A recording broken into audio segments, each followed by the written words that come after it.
श्रीमहागुरुभ्यो नमः। हरिः ॐ। सदाशिवसमारम्भां शङ्कराचार्यमध्यमाम् अस्मदाचार्यपर्यन्तां वन्दे குருபரம்பராம். ஜெம் டிவியின் அன்பர்களுக்கு எனது வணக்கங்கள். இன்றைய நாள் அனைவருக்கும் இனிய நாளாக அமைய எல்லாம் வல்ல இறைவனை வேண்டி இன்றைய எம்மதமும் நம்மதமே நிகழ்ச்சிக்கு செல்வோம். இன்னைக்கு நம்ம ஸ்ரீ வெங்கடேஷ ஸ்தோத்திரத்தின் 5வது ஸ்லோகத்தை விளக்கத்துடன் பார்த்துட்டு நேற்றைய தினத்தின் நீதி கதையின் தொடர்ச்சியை காண்போம்.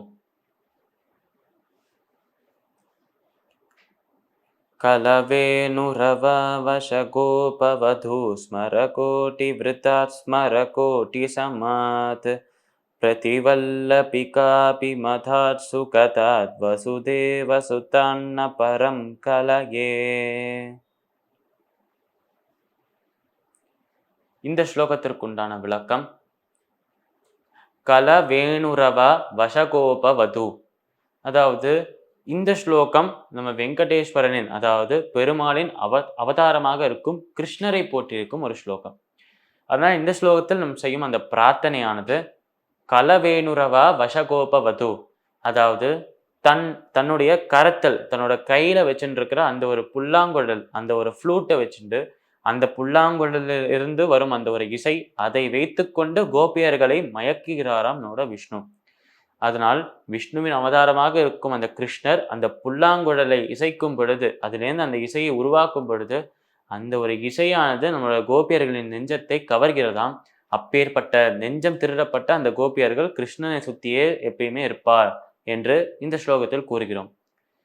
கலவேணுரவா வசகோபவது சதகோட்டி விருதாத் ஸ்மரகோட்டி சமாத்.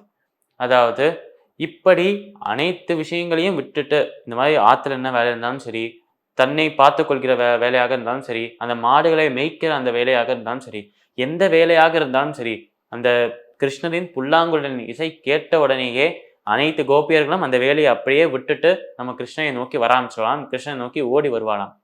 அவ்வளவு ஒரு இனிமையான இசை உடைய அந்த ஒரு புல்லாங்குழல், அதோட இனிமையான இசை வர்றதே நம்ம பெருமாள் கிட்டேந்திரான், கிருஷ்ணர் கிட்டேந்திரான் என்று ஸ்லோகத்தில் கூறுகிறோம். இப்படி அந்த கோபியர்கள் கிருஷ்ணனை நோக்கி வரும்போது அந்த கோபியர்களின் பக்தி, அந்த ஒரு எந்த ஒரு படிப்பறிவும் கம்மியாக இருக்கும் அந்த கோபியர்கள் கிருஷ்ணனை நோக்கி வரா ஓடிண்டு.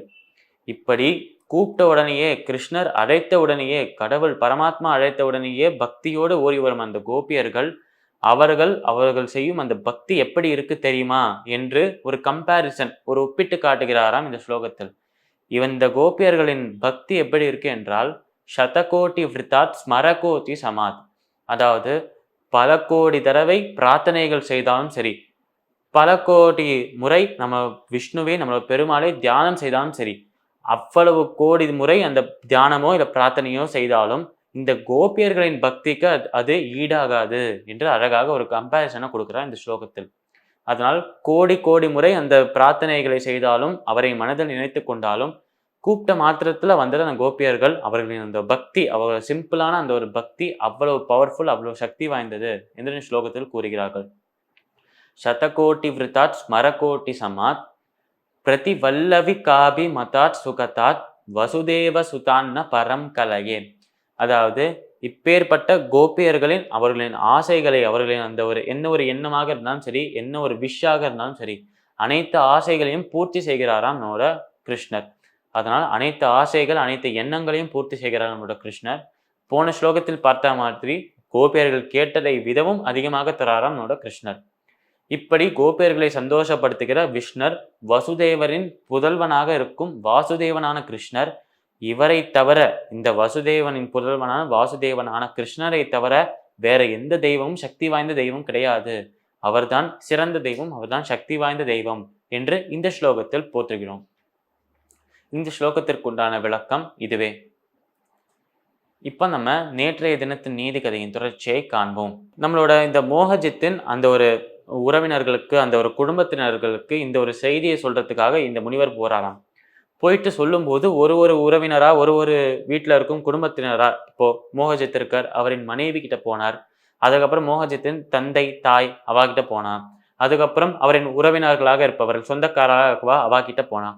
எல்லார்கிட்ட சொல்லும் போதும் அவர்களும் இந்த ராஜ்யத்துக்குள்ள வரும்போது எப்படி அந்த 2 பேர் சொன்னாலோ அது போலவே வைராக்கியமான பதில்கள் தான் சொன்னாலாம். அது போலவே பற்றுகள் இல்லாத ஒரு பதிலாக தான் சொன்னாராம். அதனால் தன்னோட சொந்த புள்ளை இறந்து விட்டான் என்பதை இந்த முனிவர் சொன்னாலும் அந்த தாய் தந்தைக்கு அவ்வளவு வருத்தம் இல்லை. தன்னோட கணவன் இறந்து விட்டான் என்று சொன்னாலும் இந்த மோகஜித்தின் மனைவிக்கு கவலை இல்லை. தன்னோட உறவினன் இறந்து விட்டான் என்று சொன்னாலும் இந்த சொந்தக்காரர்களுக்கும் கவலை இல்லை. தங்களோட ராஜா இறந்து போயிட்டார் என்பதை இந்த பிரஜைகள் கவலைப்படவே இல்லை. அதனால் இந்த விஷயத்தெல்லாம் பார்த்துட்டு இவர்கள் தான் உண்மையாகவே வைராகியத்துக்கு எடுத்துக்காட்டாக இருப்பவர்கள், இவர்கள் தான் எக்ஸாம்பிளா இருக்கா வைராகியத்துக்கு. அதனால் இந்த ஒரு வைராக்கியம் இல்லாமல் இருப்பது, அட்டாச்மெண்ட் இல்லாமல், பற்றுகள் இல்லாமல் இருப்பது ரொம்ப முக்கியமான ஒரு விஷயம் என்று இந்த முனிவர் எண்ணிக்கொண்டு சந்தோஷப்படுகிறாராம். இப்படியும் மக்கள் இருக்கிறார்கள் என்று எண்ணி சந்தோஷப்படுகிறாராம் அந்த முனிவர். இந்த நீதி கதையின் நீதி என்னவென்றால், நம்மளும் அந்த ஒரு மக்களைப் போலவே, அந்த ராஜ்யத்தில் வசிக்கும் பிரஜைகளைப் போலவே, அந்த மோகஜித்தின் குடும்பத்தினர்கள் போலவே, அவர்களின் ஃபேமிலியைப் போலவே நம்மளும் எந்த ஒரு பற்றுகள், எந்த ஒரு மோகம், எந்த ஒரு ஆசையும் இல்லாமல் இருக்க வேண்டும். இப்படி பற்றுகள் இல்லாமல் இருந்தால் சந்தோஷமாக இருக்கலாம் என்பதை கிருஷ்ணரும் பகவத்கீதையில் சொல்லியிருக்கார் என்பதை கண்டோம்.